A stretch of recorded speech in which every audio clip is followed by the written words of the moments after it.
ఏంటమ్మా పాఠం? మన పాఠం పేరు అనగనగా ఒక రాజు. ఆయన పేరు సుధాముడు. ఆ రాజు చాలా బలవంతుడు. పొరుగు రాజులకి అతడంటే చాలా భయం.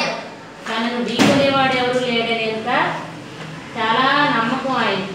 ఈ భూప్రపంచానికి అంతటికి కూడా తనే రాజు, తనని ఎవరు కూడా ఓడించలేరనే చక్కటి నమ్మకం అన్నమాట ఈ రాజుగారు. ఈయన పేరేంటి? సుధాముడు. చెప్పండి, సుధాముడు. సుధాముడు ఒక రోజు అడవికి వేటకి వెళ్ళాడు.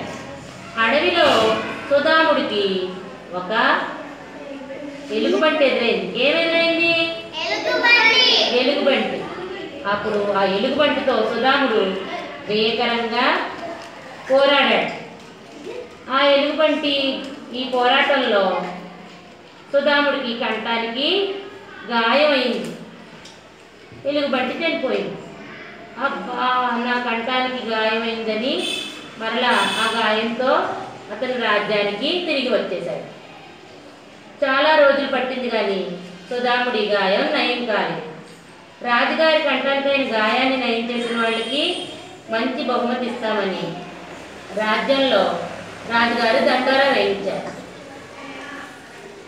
ఈ దండోరాని భైరవుడు అనే ఒక యువకుడు విన్నాడు.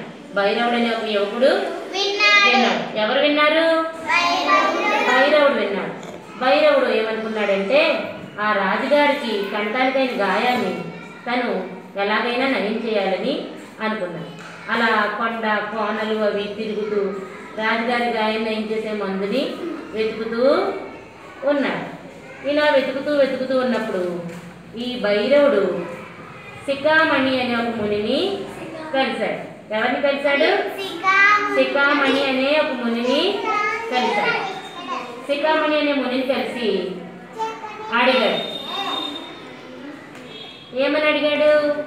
అయ్యా, మా రాజుగారి కంఠానికి గాయం అయింది, నాకు ఏదైనా ఒక మందు ఇప్పిస్తే ఆ మందు తీసుకువెళ్ళి మా రాజుగారి కంఠానికి అయిన గాయాన్ని నయం చేస్తాను అన్నాడు. అప్పుడు శిఖామణి ముని భైరవుడికి సింధూర మూలికని ఇచ్చాడు. భైరవుడు ఆ సింధూర మూలికను తీసుకొచ్చి రాజుగారికి ఇచ్చాడు. రాజుగారి గాయం నయం అయింది. రాజుగారు సుధాముడు చాలా సంతోషించి భైరవుడికి చక్కటి బహుమానం ఇచ్చాడు. బహుమానం తీసుకున్న భైరవుడు చాలా సంతోషించాడు.